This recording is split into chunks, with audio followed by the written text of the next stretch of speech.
জলঢাকায় সন্ত্রাসী আলম ও রহিম বাহিনীর গ্রেপ্তারের দাবিতে মানববন্ধন। জলঢাকায় সন্ত্রাসী আলম ও রহিম বাহিনীর গ্রেপ্তারের দাবিতে মানববন্ধন অনুষ্ঠিত হয়েছে জলঢাকা 0 পয়েন্ট মোড়ে। গত 7ই অক্টোবর গোলমুন্ডা ইউনিয়নে তথ্য সংগ্রহ করতে গেলে অতর্কিত হামলার শিকার হন সংবাদ ও মানবাধিকার কর্মী আল আমিন ইসলাম। পরে স্থানীয় সচেতন নাগরিক ও প্রশাসন তাকে উদ্ধার করে জলঢাকা স্বাস্থ্য কমপ্লেক্সে ভর্তি করেন। সেখানে চিকিৎসাধীন অবস্থায় থাকার চতুর্থ দিনে তিনি থানায় একটি এজাহার দায়ের করেন। পরে রাতে মামলাটি রেকর্ড করা হয়।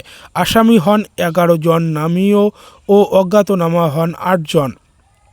আজ দীর্ঘ 22 দিন হয়ে গেলেও কোনো আসামি গ্রেপ্তার হয়নি। তাই সচেতন নাগরিক ও স্থানীয় সাংবাদিক ও মানবাধিকার কর্মীরা এই মানববন্ধন করেন। উক্ত মানববন্ধনে উপস্থিত ছিলেন নীলফামারী জেলা আশোকের সভাপতি নির্যাতিত সাংবাদিক আল আমিন ইসলাম, সাধারণ সম্পাদক ওমর ফারুক সাবু, সিনিয়র সাধারণ সম্পাদক মুনা ইসলাম ও বাংলাদেশ মফস্বল সাংবাদিক সোসাইটির সাধারণ সম্পাদক নুরুজ্জামান, রকনুজ্জামান, শামিনুর রহমান, রিপোর্টার্স ক্লাবের সভাপতি NI মানিক, শ্যামল চন্দ্র রায়, কামরুজ্জামান, খোকনুজ্জামান খোকন সহ সাংবাদিক ও মানবাধিকার কর্মীরা। এ সময় বক্তব্যে সংবাদ ও মানবাধিকার কর্মীরা জানায়, একজন সাংবাদিক প্রশাসনের সামনে নির্যাতিত হন এবং মেরে ফেলার উদ্দেশ্যে আক্রমণ করা হয়। সেই আসামিগুলো কিভাবে এখনও এলাকায় থাকেন? থানা পুলিশের চোখে কি এগুলো পড়ে না?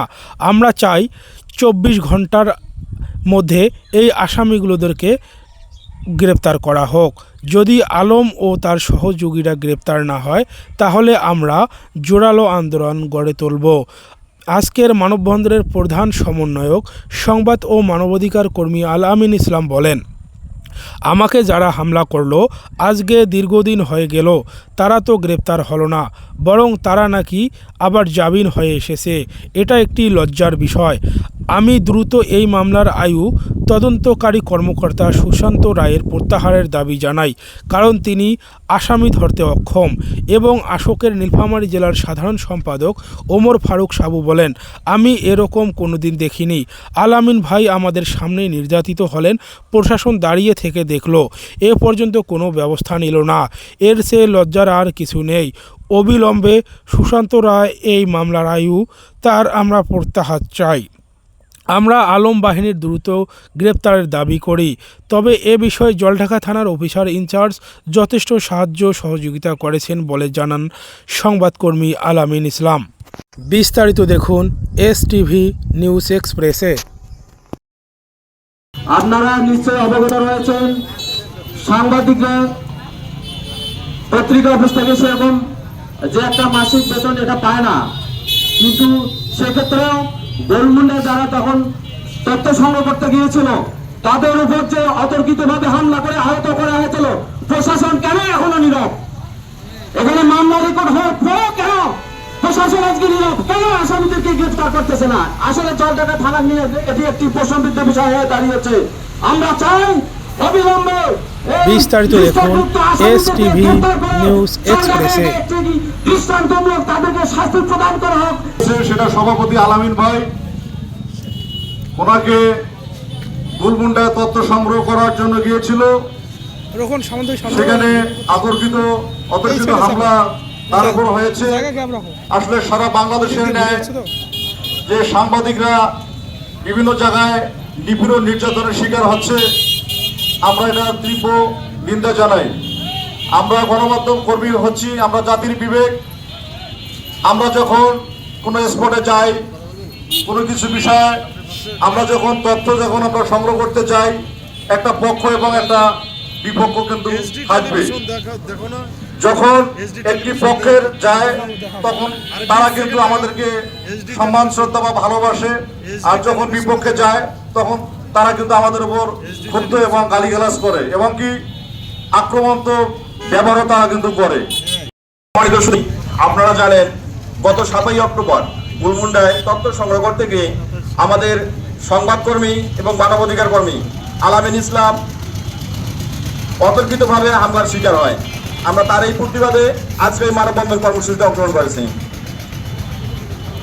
আমি আপনাদেরকে বলতে চাই, যেখানে একজন মানবাধিকার কর্মী সংবাদকর্মী নিরাপত্তা নেই যে দেশে, সে দেশে সাধারণ মানুষের নিরাপত্তা কোথায়? যেখানে একজন সংবাদকর্মী আজকে হামলার শিকার হচ্ছে, মামলা রেকর্ড হওয়া সত্ত্বেও আসামি ধরা হচ্ছে না, সেখানে একজন সাধারণ মানুষের মামলা কিভাবে আমলে নিবে ওসি সাহেব? আমি ওসি সাহেবকে বলতে চাই, যেখানে মামলা রেকর্ড হয়েছে, রেকর্ড হওয়ার আজকে প্রায় 15 থেকে 20 দিন হয়ে যাচ্ছে, আপনি একটি আসামি ধরলেন না, কেন ধরলেন না? কারণ কি আসামি না ধরার পিছনে আপনার কারণ কি? যেখানে একজন মানবাধিকার কর্মীর মামলার আসামি ধরা হয় না, সেখানে সাধারণ জনগণের মামলার আসামি আপনি কিভাবে ধরবেন? আমরা কি তাহলে বুঝে নেব যে আপনি আসামি পক্ষে কেউ একজন, নাকি টাকা খেয়ে আপনি চুপচাপ হয়ে গেছেন থানার মধ্যে? আপনি যদি আপনার কার্যক্রম সঠিকভাবে পরিচালনা করতে না পারেন, আমাদের সরকারের কাছে আপনি পদত্যাগ করেন, আপনি চাকরি থেকে সরে যান, রিজাইন লেটার দিয়ে দেন। যদি আপনি সঠিকভাবে আপনার দায়িত্ব পালন না করেন, আপনি যদি আপনার দায়িত্ব পালনে ভয় খান, তাহলে এভাবে তো চলবে না। এভাবে একটি থানা, একটি উপজেলা চলতে পারে না।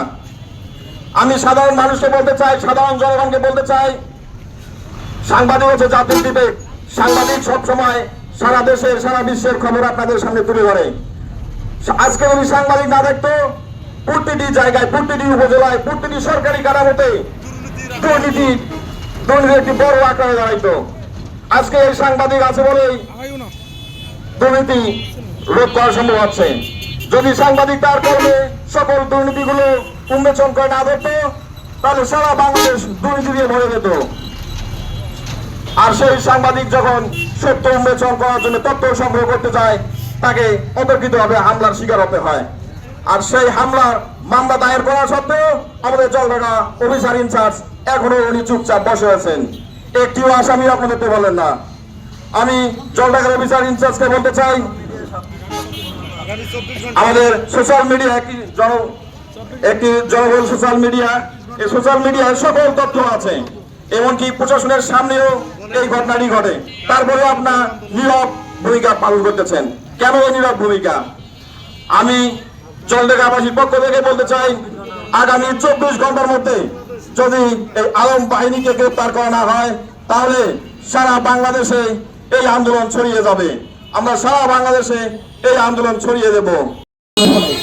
দেখার পরে আমরা আমার টিম সহ আমি যাই ঘটনাটা সঠিক যাচাই করার জন্য, কিন্তু ওখানে গিয়ে দেখি যে এলাকার মানুষ ওখানে একটা মত তৈরি করেছে। এই মত তৈরি করেছে, প্রশাসন ওখানে দাঁড়িয়েছিল আগে থেকেই, আবারও দ্বিতীয়বার গেছে, প্রশাসন এটা নিয়ন্ত্রণ নিতে পারেনি। যখন আমরা যাই, আমি যাওয়ার পরে এসি মহোদয় আমার পেছনে দাঁড়িয়েছিলেন, আমার পেছনে ছিলেন আরো আমার সহকর্মীরা ছিলেন। আমাকে কি করলো, আমি চিনি না জানি না, এই আলম এবং আমার ভাই আব্দুর রহিম, এরা 5-7 জনে কানে কানে বুদ্ধি করে, কানে কানে ভিডিওতে আপনারা দেখেছেন, পুরো বাংলাদেশে আমার এই ভিডিওটা ভাইরাল হয়েছে, আপনারা সবাই জানেন। পরে কি করলো, আলম আর ভাইয়ের কানে কানে বুদ্ধি করে আমাকে ওপর থেকে নিচে টেনে নিয়ে আমাকে হত্যার উদ্দেশ্যে আক্রমণ করে। কিন্তু বড় দুঃখের কথা হচ্ছে কি, যে আজকে আমার মামলাটা 22 দিন হলো রেকর্ড হওয়ার, আর এই আসামিরা আমি গতকালকে শুনতেছি জামিন হয়ে এসেছে 5-6 জন। তাহলে 22 দিন হয়ে গেল, থানা প্রশাসন আসামি ধরতে পারলো না। আমি যখন থানায় ফোন দেয়, কি ব্যাপার ধরেন না কেন, তারা বলে যে আপনি ফোন দেন কোথায় আছে, মনে হয় আমি চাকরি করি থানার ওনারা কেউ নয়। তাহলে আমি যদি থানার চাকরি করি, থানার ওনারা উদয় বেতন নাই কেন সরকারের কাছে? আমার কাছে ফোন দেয়, বলে যে দেখুন আসামি কোথায় আছে, আমাকেই দেখতে বলে, এটা তো কোনো কথা নাই। তবে আমাদের জলঢাকা থানার অফিসার ইনচার্জ এ বিষয়ে আমাকে অনেক সহযোগিতা করছে, আমার পাশে ছিল, উনি অনেক উদ্ধার করে আনছে এবং মেডিকেলও আমার দেখতে গেছিল, উনি অনেক ভালো মানুষ। কিন্তু যে আয়ু সুশান্ত, সে এখানে নিশ্চিত তাদের সাথে তাদের কোনো যোগাযোগ হয়েছে, অবশ্যই যোগাযোগ না হলে সে একটা আসামি পর্যন্ত গ্রেফতার করতে পারলো না। এটাই আমার খুব দুঃখ লাগে। আজকে আমি একটা সংস্থা, আন্তর্জাতিক মানবাধিকার সংস্থা, শুধু আমার এখানে নয়, পুরো বাংলাদেশে 9-10 লক্ষ সদস্য এই সংগঠনে কাজ করে। আমি মফস্বল সাংবাদিক সোসাইটির, আমি জলঢাকা উপজেলার প্রেসিডেন্ট, আমি অনেক কটা সংগঠনে কাজ করি যা কেন্দ্রীয় পর্যায়ে। আমি এখনো আমার এই ভিডিও কেন্দ্রীয় পর্যায়ে দেখছি, আমি থামাই রাখছি সব জায়গাতে, না কোনো কিছু করা যাবে না, আগে আমি দেখি। এখন যেহেতু আমি বিচার পাবো না, জলঢাকা বিচার হবে না, পুরো বাংলাদেশে প্রত্যেকটা থানায় জেলায় আপনারা দেখতে পাবেন ভিডিও। আমার এই মানববন্ধন প্রত্যেকটা থানায়, প্রত্যেকটা জেলায় অনুষ্ঠিত হবে এবং আগামীকালকে জাতীয় প্রেস ক্লাবে, ঢাকা জাতীয় প্রেস ক্লাবের সামনে এই মানববন্ধনটি অনুষ্ঠিত হবে। কারণ আমাদের এখানে যদি প্রশাসন ব্যর্থ, তাহলে সেই হিসেবে আমাকে হাঁটতে হবে। কারণ আমি নিজে মনে করি, আমি যদি বিচার না পাই, সাধারণ মানুষ থানায় ঘুরঘুর করে সারাদিন আর ঘুরঘুর করে, এরা কিভাবে বিচার পাবে? আর বিচারটা দিবি কিভাবে? থানার অফিসাররা সজাগ হতে হবে। ওসি মহোদয় যদি যত চেষ্টা করুক, এসআইতে যদি পরিবর্তন না থাকে তাহলে হবে না। 5ই আগস্টের আগে পুরো একটা থানা টিম ছিল, এই থানা টিমটা পুরো শেষ হয়ে গেছে। নতুন যারা এসেছে এগুলো কোনো টোবার মতন দাঁড়া থাকে, এগুলো এই কোনোদিন নিজে এদেরকে আসামি গ্রেপ্তার হবে না। একটা যোগ্য সম্পন্ন ভালো পুলিশ অফিসার নেই থানায় থাকতে হবে, তারা আসামি দেওয়ার এবিলিটি রাখে। একটা আসামি ওয়ারেন আসামি ঢাকা দিয়ে যাচ্ছে পথে হাঁটে, ঘট করে যাকে ধরতে হবে, এরকম এবিলিটি থাকতে হবে। আসলে এই প্রশাসন আসামি ধরে রাখে, তোর বাড়ি বল বাইছি তুই ছাড়ি যা, এইভাবে কোনোদিন আসামি গ্রেপ্তার হয় না, এইভাবে কোনোদিন আসামি গ্রেপ্তার হয় না। গতকালকে আমি আমার এই মানববন্ধনের মাইকিং যখন হয় ভেতরায়, তখন কি করলো রাতে 2টার দিকে আমাকে ফোন দিচ্ছে বারবার। তখন আমি কি করলাম, আমার এক ছেলে আছে নাহিদ সংবাদকর্মী, তাকে বললাম যে দেখে দাও তো তার বাড়ি দেখে দিল। যে দেখে সবাই জানে যে বাড়িতে আসলো, কিন্তু বাড়িতে দেখে নাই।